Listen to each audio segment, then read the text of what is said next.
এই জন্য আল্লাহ নবী বলে হুমা জান্নাতুকা ওয়া নারুকা, তোর মা বাবা তোর জন্য জান্নাত, তোর মা বাবা তোর জন্য জাহান্নাম। এ যুবক ভাই হাতে পায়ে ধরে বলা যায়, মা বাবার হকের ভিতরে একটা হক হলো মা বাবার কাছে যাওয়া, মা বাবার খোঁজ খবর নেওয়া। খালি টাকা দিলেই মা বাবার হক আদায় হয় না। কেন বুঝেননি আপনারা? যেমন দেখেন একটা ছোট বাচ্চা, সেও কিন্তু একা একা থাকতে পারে না। পারে? 6 মাসের একটা বাচ্চা জাগ্রত, ঘুমায় নাই, ওরে একটা খাটের মধ্যে বসায় রাখতে থাকবো তো না? টেউটাও করবো, কান্না করবো। কিন্তু ওর পাশে যদি ওর দাদি ওরে পার উপরে নেওয়া ঝুলায় আর পেটে খোঁচা দেয়, পায়ে নাড়া দেয়, দাদু কি করে খলখলায় হাসতে থাকে। মানে ও চায় যে আমার সাথে কেউ বসে বসে কি করুক, গল্প করুক, মজা করুক। ঠিক একটা বাচ্চার যেই হালাত, একটা বুড়া বাবারও সেই হালাত হয়ে যায়।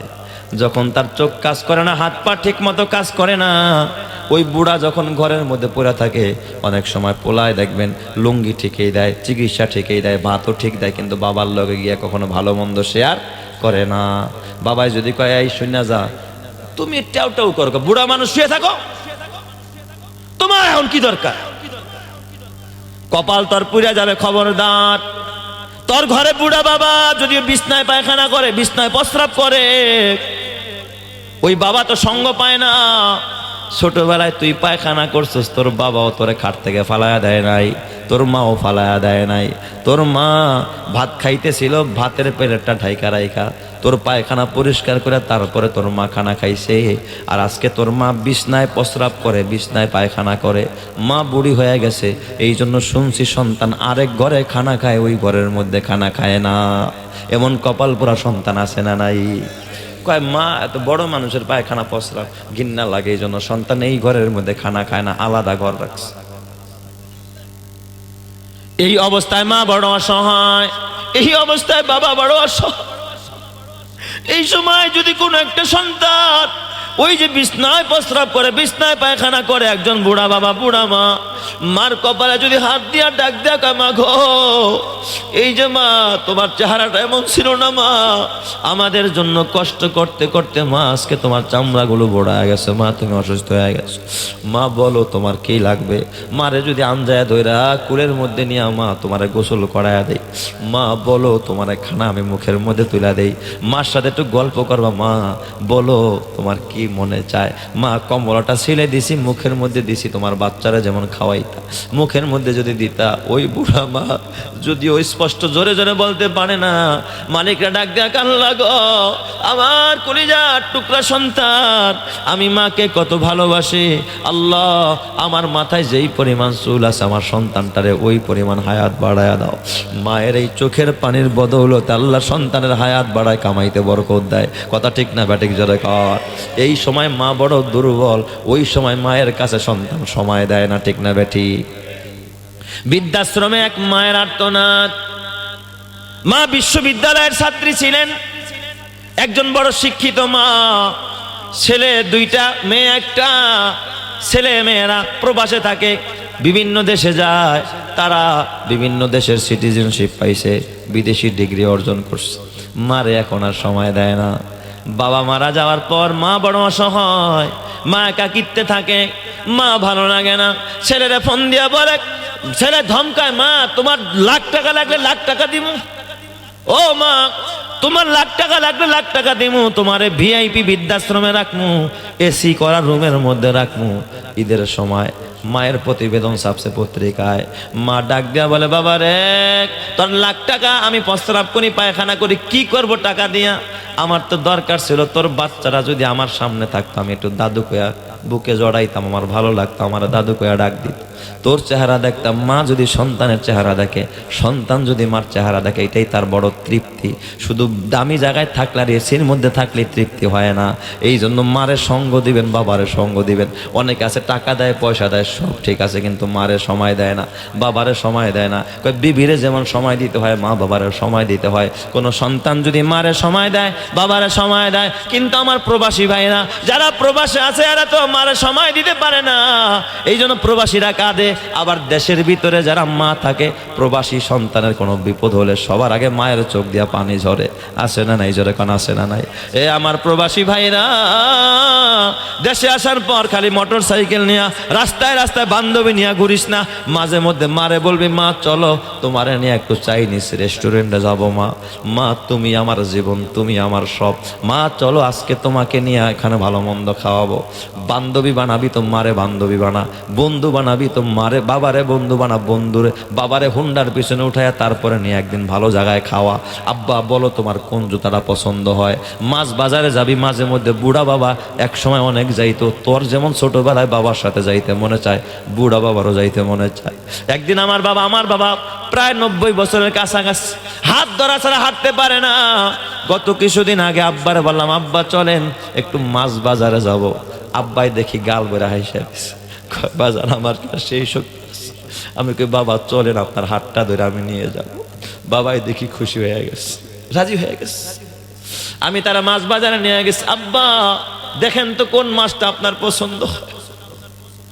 আব্বাই দেখি হাউমাউ করে কাঁদেন কেন? বাবা কয় তুমি তো সবই দাও, আমারে জিজ্ঞাসা করার কি দরকার? আমি বললাম আব্বা আপনি বললে তো আমি ওইটা কিনা শান্তি পাই। আমার বাবা একটা পাঙ্গাস মাছ দেখাইছে, বড় একটা পাঙ্গাস মাছ। আমি অনেক খালি বলছি মাছটা কাটো, কত দাম হয়েছে, সাথে সাথে টাকা দিয়ে দিচ্ছে। আমার বাবা এটা পছন্দ করছে।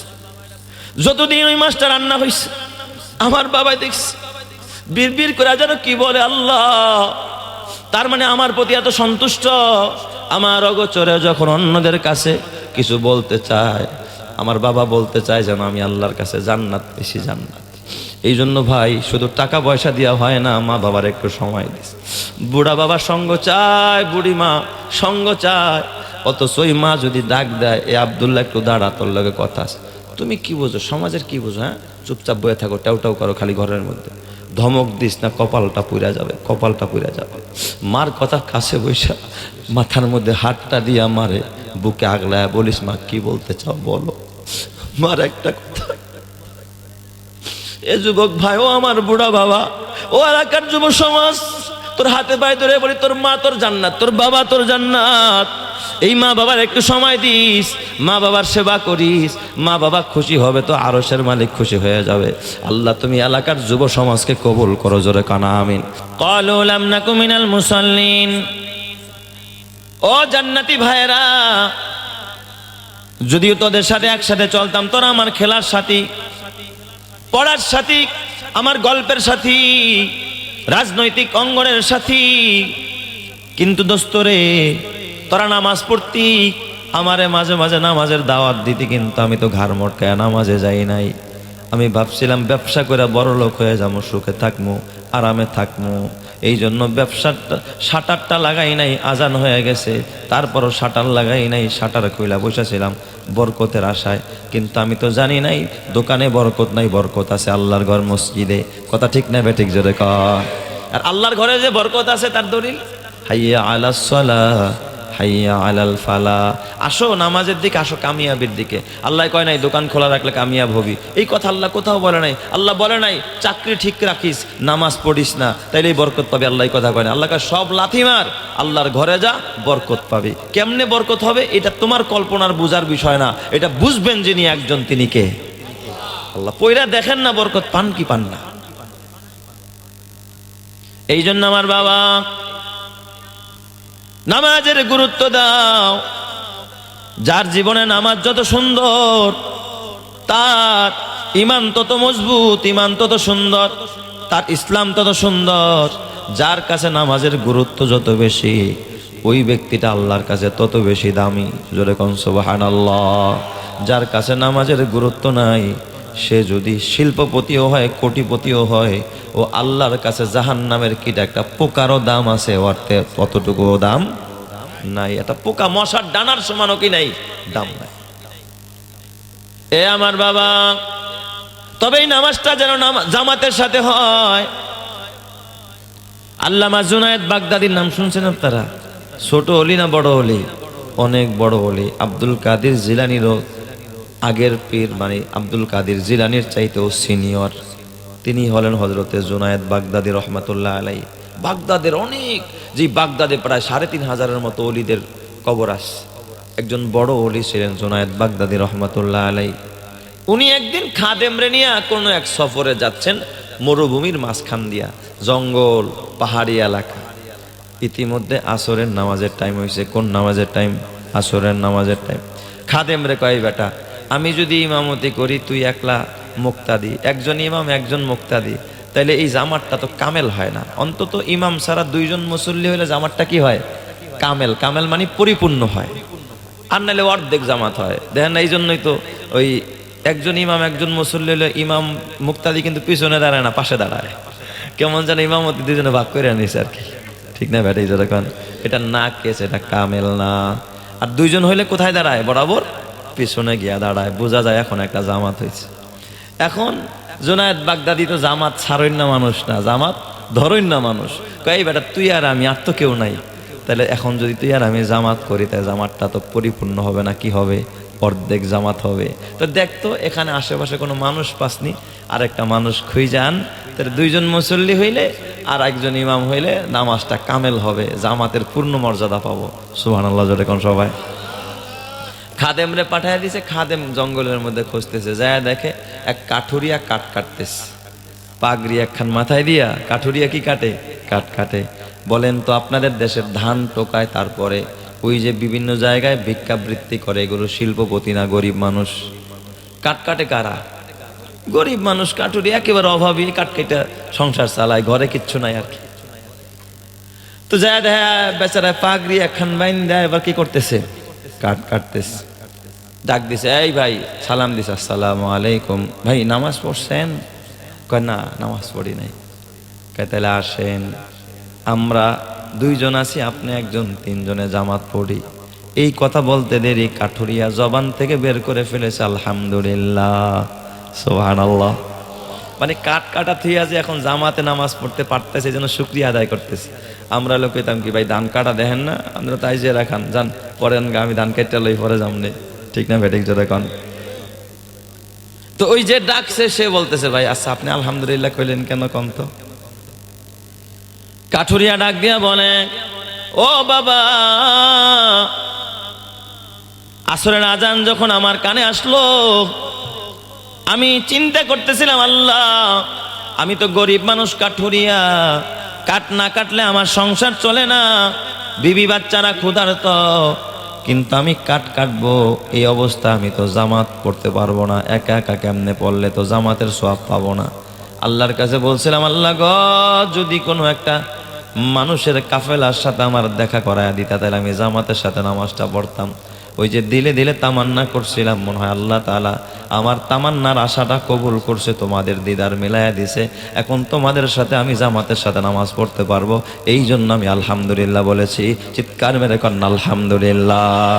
আলহামদুলিমান কদ্দারা খাইরাও ওয়া কবালা, আলহামদুলিমান কদ্দারা খাইরাও ওয়া কবালা, ওয়া শুকরু লিমান সাওয়ারা হুসনাও ওয়া জামালা, লা জিদ্দা ওয়ালা নিদ্দা ওয়ালা হাদ্দা লিমাওলা, আল্লানা কামা কানা ওয়ালাম ইয়ালকা জাওয়ালা, লা ক্বাবলা ওয়ালা বা'দা ওয়ালা ওয়াক্তা জামানা, লা হাজিবা ওয়ালা মানিআ লিল্লা, লা তুশরিক ফিল্লাহি ওয়ালা রব্বা সিওয়াহু, লা ওয়ালিদা ওয়ালা ওয়ালাদা ওয়ালা উম্মা লা খালা, ফরদুন সামাদুন আন সিফাতিল খালকি বারিয়ুন, রব্বুন আজালিয়ুন খালাকাল খালকা কামালা।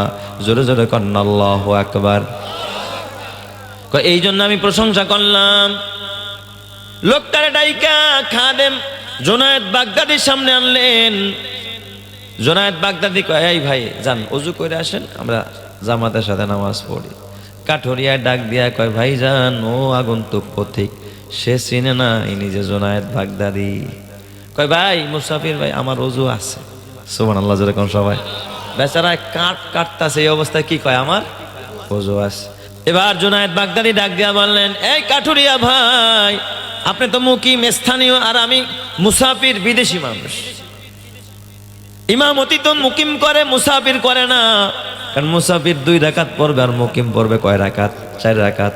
আপনি পড়াইলে 4 রাকাত পড়তে পারবো, আমারও ভাগ্য ভালো হয়ে যাবে। সে কিন্তু জুনায়েদ বাগদাদি চেনে না, আর জুনায়েদ বাগদাদিও কাঠুরিয়ারে ভালো কইরা চেনে না। কয় ভাই তাহলে আপনি ইমামতি করেন। কইতে দেরি হয়েছে, কাঠুরিয়া ইমামতি করতে দেরি নাই, দাঁড়ায় গেছে। একজন কাঠ কাটটা খায়, এই বেড়া ইমাম হয়েছে। কার ইমাম? জুনায়েদ বাগদাদির মতো জগৎ বিখ্যাত ওলির সামনে ইমামতি করে। চিন্তা করছেন? ইমামতিতে দাঁড়াইছে, আসরের নামাজ 4 রাকাত নামাজ পড়ছে, আধা ঘন্টা লাগায় ফেলাইছে। সুবহানাল্লাহ কইবেন না সবাই? 4 রাকাত নামাজে কতক্ষণ? আধা ঘন্টা। আপনাকে ইমাম সাহেব যদি আসরের নামাজ আধা ঘন্টা লাগায়, চাকরি থাকবো নি? হ্যাঁ, কই ইমাম সাহেব বুড়ো হয়ে গেছে, চলবো না, ঠিক কিনা? আমার শরীয়তপুর আমার জন্মস্থান। আমি আমার এক ছাত্র এক মহল্লার মসজিদে দিছে, আমারে খুব ভালোবাসে ওনারা, ব্যবসায়ী মানুষ, ঢাকাতেই থাকে। বলছে যে ফরিদি সাহেব একজন চালু দেখে একজন ইমাম দিয়ে দিছি, খুব তুখার হাফেজ, সুন্দর, একেবারে বিনা লোকমায় তারাবি পড়ায়। আমার একদিন ফোন করে কয়, হুজুর কি এক হাফেজ সাহেব দিয়েছেন, আর একটু চালু মাল দিয়েন, চালু দরকার।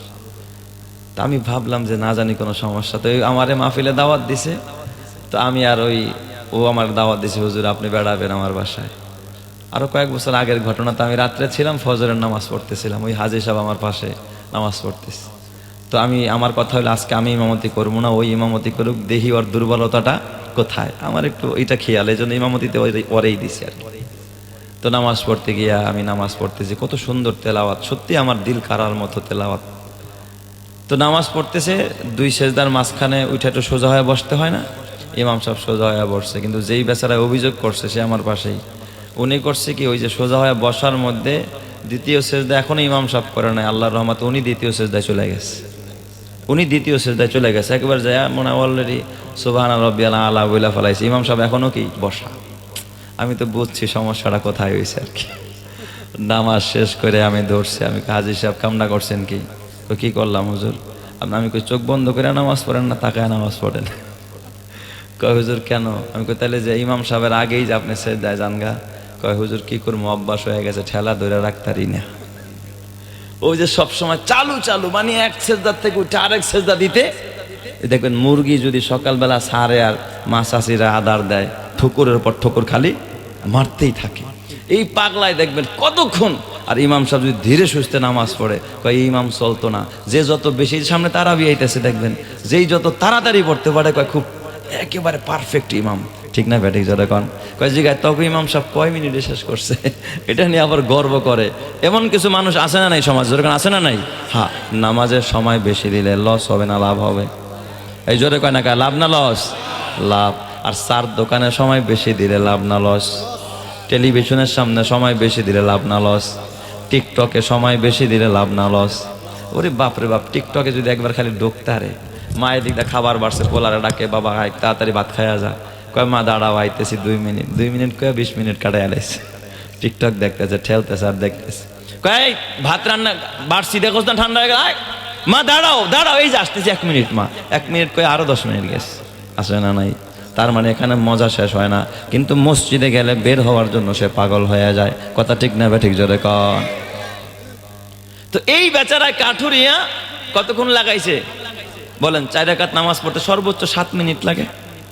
স্বাভাবিকভাবে যারা আমরা যে নামাজ পড়ি, আসরের 4 রাকাত নামাজে কয় মিনিট লাগে হুজুর? 7 মিনিট 8 মিনিট, এর বেশি লাগার কথা না। কিন্তু উনি লাগাইছে কত? আধা ঘন্টা সময় লাগাইছে 4 রাকাত নামাজ পড়তে কাঠুরিয়া।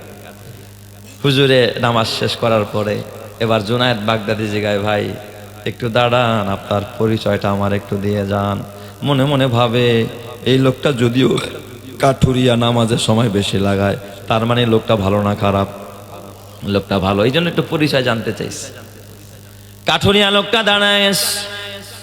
দাঁড়া ডাক দিয়া বলে, ও মুসাফির। সে তো আর ছিল না, এটা জুনায়েদ বাগদাদি।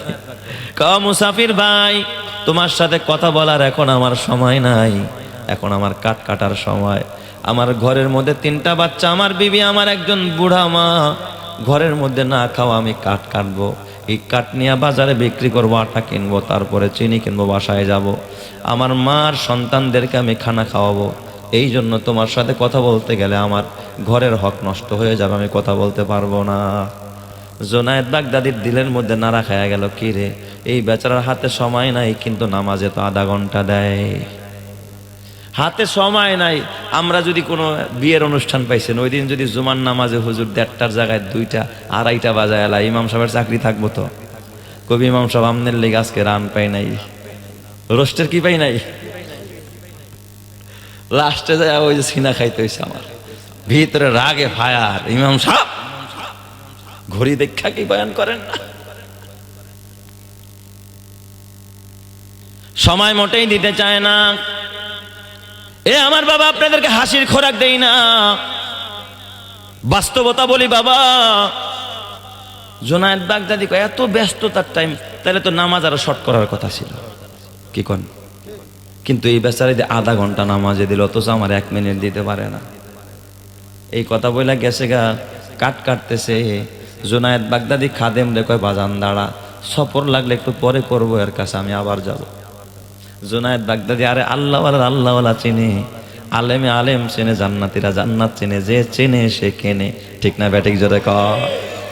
জুনায়েদ বাগদাদি তার প্রেমে পড়ে গেছে, কাঠুরিয়ার প্রেমে। কাঠুরিয়া পিছনে দাঁড়ায় রয়েছে, মনে হয় যেন ওস্তাদের সামনে ছাত্র দাঁড়ায় রয়েছে, অথচ জুনায়েদ বাগদাদি কত বড় আল্লাহওয়ালা। কাটতেছে এই অবস্থায় পিছনে দাঁড়ায় জুনায়েদ বাগদাদি ডাক দিয়া বলে, ও কাঠুরিয়া ভাই, আমি আপনার সময় নষ্ট করব না, আপনি আমার দিকে তাকাইতে হবে না, আপনি কাটতে থাকেন। কিন্তু কাঠুরিয়া ভাই, একটা প্রশ্নের জবাব না পাইলে আমি এখান থেকে যাইতে পারি না, আমার দিল শান্তি হয় না। কাঠুরিয়া ভাই, আমি জানি মানুষের ব্যস্ততায় নামাজ শর্ট করে, তাড়াতাড়ি পড়ে, কিন্তু আপনার এত ব্যস্ততা, ঘরের মধ্যে সন্তান ক্ষুধার্ত, কাটা বাজারে বেচবেন, তারপরে টাকা নিয়ে চাউল ডাউল কিনা ঘরে যাবেন, কিন্তু আপনি নামাজ কেন এত লম্বা করলেন? এই প্রশ্নের জবাবটা খালি আমারে দিয়ে যান। কাঠুরিয়া কাটে, তার দিকে তাকায় না। কাঠুরিয়া কাটতে চার ডাক দিয়া কয়, ও পথিক মুসাফির, আজ থেকে 40 বছর আগে আমি একজন আলেমের জবানে শুনছিলাম, মানুষ যখন নামাজে দাঁড়ায় যায়, যখন বলে আলহামদুলিল্লাহি রাব্বিল আলামিন, ক্বালাল্লাহু তাআলা হামিদানি আবদি, একটা আয়াত পড়লে আল্লাহর সাথে সাথে জবাব দেয় যে আমার বান্দা আমার প্রশংসা করছে। বান্দা যখন বলে আর রহমানির রহিম, ক্বালাল্লাহু আসনা আলাইয়া আবদি, আরে আমার বান্দা আমার গুণকীর্তন করছে। একটা আয়াত পড়লে নাকি এরপর আল্লাহ জবাব দেয়। এই আলেমের কথার প্রতি আমার ঈমান পয়দা হয়েছে। এরপর থেকে আমি আলহামদুলিল্লাহি রাব্বিল আলামিন পয়রা অপেক্ষা করতাম যে দেখি আল্লাহ জবাব দেয় কিনা। ওই 40 বছর আগ থেকে প্রতি নামাজে আমার আল্লাহ আমারে জবাব দিত, আমি আমার নিজ কানে শুনতে পাই। আল্লাহু আকবার, জোরে কোন সবাই। নিজ কানে আমি শুনতে পাই। 40 বছর যাবত আমি নামাজ পড়ি, আল্লাহ আমার আয়াতের জবাব দেয়। আল্লাহ আয়াতের জবাব না দিলে আমি সামনের আয়াত পড়ি না। ও পথিক ভাই, আজকে আসরের নামাজে জানি না কেন যেন আমার আল্লাহ জবাব দিতে একটু দেরি করতেছিলেন। আমি আলহামদুলিল্লাহি রাব্বিল আলামিন পড়ে দাঁড়ায় রয়েছি, দেখি আমার আল্লাহ কখন জবাব দিবে। কোনোটার জবাব আধা মিনিট, কোনোটার জবাব 1 মিনিট, এইভাবে আল্লাহ একটু জবাব দিতে দেরি করে ফেলাইছে, তাই আমার নামাজটা লম্বা হয়ে আছে। জুনায়েদ বাগদাদির চোখ দিয়া পানি গড়ায়, জুনায়েদ বাগদাদি জড়ায় ধরছে। যেই মানুষটা আল্লাহর সাথে নামাজের মধ্যে কথা কয়, কত বড় দামি মানুষ। আর তুমি আমি কার সাথে কথা কই? কোন নষ্ট মানুষের সাথে, ভ্রষ্ট মানুষের সাথে কথা কই। কারে মহব্বত করলা, কারে ভালোবাসলা, প্রেম করার একটাই জায়গা নামাজ। বান্দা যখন নামাজে দাঁড়ায় যায়, আল্লাহর সাথে তার কথোপকথন আরম্ভ হয়ে যায়। ফোনে কথা বলে যদি এত মজা পাও, বান্ধবীর সাথে, রবের সাথে কথা বলো নামাজ দ্বারা। গভীর রাত্রে উঠা যখন রবের কদমে সেজদায় পড়ে যাইবা, রবের সাথে যখন কথা বলা আরম্ভ হয়ে যাবে, ওই মানুষটাকে আল্লাহ তাআলা রহমতি চাদর দিয়ে পেঁচায় জান্নাতে বানায়া দিবে। চিৎকার মেরে কন্না আল্লাহু আকবার। যার কথা কয়ে প্রজাপতি ফুলের কানে কানে, যার প্রেমেতে চাঁদ জেগে রয় নিঝুম তারার বনে, তার প্রেমেতে ভাষাই তরি আমরা গানে গানে, আমরা গানে গানে। আল্লাহু আল্লাহ বলো, আল্লাহু আল্লাহ, আল্লাহু আল্লাহ বলো, আল্লাহু আল্লাহ। সবাই আল্লাহু আল্লাহ বলো, আল্লাহু আল্লাহ, আল্লাহু আল্লাহ বলো, আল্লাহু আল্লাহ। জোরে আল্লাহু আল্লাহ বলো। আল্লাহ আল্লাহ বলো আল্লাহ আল্লাহ, যে পাতায় পাতায় সবুজ মেখে ফুলকে দিল ঘ্রাণ, মিনারে মিনারে উড়ে যার নামে রাজান। যে পাতায় পাতায় সবুজ মেখে ফুলকে দিল ঘ্রাণ, মিনারে মিনারে উড়ে যার নামে রাজান। তার নামেরই করছি জিকির আমরা সবাই মিলে, আমরা সবাই মিলে। আল্লাহু আল্লাহ বলো আল্লাহু আল্লাহ, আল্লাহু আল্লাহ বলো আল্লাহু আল্লাহ। ও যার নামেতে বইছে নদী ভাঙছে সাগর ঢেউ, যার নামেতে আশেক হয়ে পাগল হইল কেউ, তার নামেরই করছি জিকির আমরা সুরের তানে, আমরা সুরের তানে। আল্লাহু আল্লাহ বলো আল্লাহু আল্লাহ, আল্লাহু আল্লাহ বলো আল্লাহু আল্লাহ। যার কথা কয় প্রজাপতি ফুলের কানে কানে, যার প্রেমেতে চাঁদ জেগে রয় নিঝুম তারার বনে, তার প্রেমেতে ভাষাই তরি আমরা গানে গানে, আমরা গানে গানে। আল্লাহু আল্লাহ বলো আল্লাহু আল্লাহ, আল্লাহু আল্লাহ বলো আল্লাহু আল্লাহ। নারায়ে তাকবীর, নারায়ে তাকবীর। তাহলে বলেন জাহান্নামীরা জাহান্নামে যাবে কয় কারণে? এই সবাই মুখস্থ করেন কয় কারণে। তার মধ্যে এক নম্বরের কারণ কি? নামাজ না পড়া। এক নম্বরের কারণ নামাজ না পড়া। তাইলে আমরা কি আজকে ওয়াদা করতে পারি, আল্লাহ ও যুবক ভাই তোর হাতে পায়ে ধরা বলা যায়, আজকে থেকে ওয়াদা কর আর জীবনে কখন নামাজ ছাড়বো না। কারা কারা পারবা একটু হাত দেখাও। আল্লাহ এই মানুষগুলো নামাজি বানায় দাও। জোরে কান আমিন, আরো জোরে কান আমিন। মাশাআল্লাহ, হাত নামাই।